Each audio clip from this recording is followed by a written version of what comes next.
Salam demokrasi. Dalam pemungutan suara ulang Pilkada Kabupaten Bovendigul yang dilaksanakan pada tanggal 17 Juli tahun 2021, Hengki Leksi memperoleh suara terbanyak, 10.835 suara, disusul paslon nomor urut 3, Martinus Wagi, Ishak Bangri sebanyak 8.863 suara dan paslon nomor urut 2, Hairul Anwar, Natalis B. Kaket dengan jumlah 1.236 suara.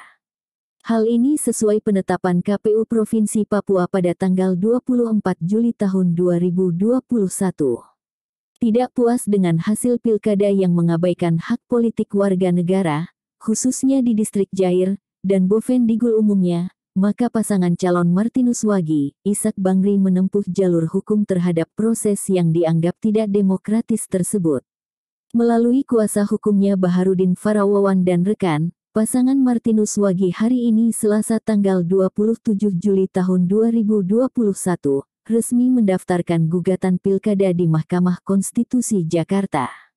Dalam gugatannya, pasangan Martinus Wagi mempersoalkan proses pembiaran atas koreksi DPT di distrik Jair sebagaimana keberatan yang sudah sering disampaikan pihaknya sejak tanggal 12 November tahun 2020, hingga puncaknya pengajuan keberatan melalui saksinya pada saat rapat pleno rekapitulasi tanggal 24 Juli tahun 2021 di Bovendigul. Ditanya usai melakukan pendaftaran gugatan, menurut kuasa hukum Baharudin Farawawan mengungkapkan, bahwa terbukti apa yang diadukan kliennya selama ini dapat dilihat pada pemungutan suara ulang tanggal 17 Juli tahun 2021, yang menggunakan hak pilih hanya sebanyak 2.538 orang dari total DPT distrik Jair sebesar 11.993 pemilih yang tidak menggunakan hak pilih adalah 9.455 orang.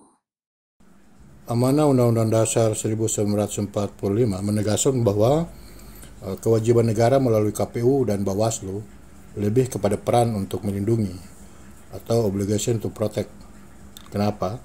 Agar hak warga negara dalam pilkada seperti pilkada Bovendigul ini dapat dijalankan, bukan sebaliknya menghilangkan dengan cara mengabaikan surat permohonan atau pengaduan dari klien kami perihal yang terjadi di distrik Jair yang sudah disampaikan berulang-ulang.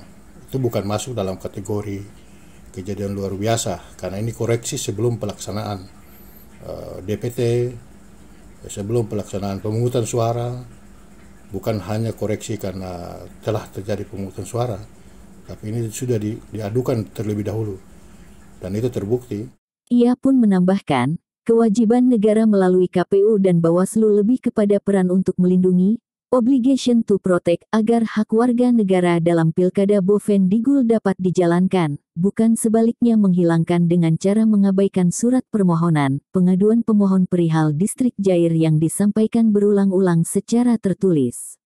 Oleh sebab itu menurut Bahar Farawawan berharap dalam mengemban misi suci Mahkamah sebagai pengawal konstitusi dan pemberi keadilan, dapat memutus fakta hukum di atas yang nyata-nyata terbukti tentang terjadinya tindakan pembiaran yang dilakukan oleh termohon, bahwa hak memberikan suara atau memilih, right to vote, merupakan hak dasar, basic right, setiap individu atau warga negara yang harus dijamin pemenuhannya oleh negara melalui KPU dan Bawaslu, sebagaimana diatur dalam Pasal 1 Ayat 2, Pasal 2 Ayat 1, Pasal 6A Ayat 1, Pasal 19 Ayat 1, dan Pasal 22C Ayat 1 Undang-Undang Dasar 1945, tutupnya. Dari Gedung Mahkamah Konstitusi Jakarta, kami menginformasikan untuk Anda. Salam demokrasi.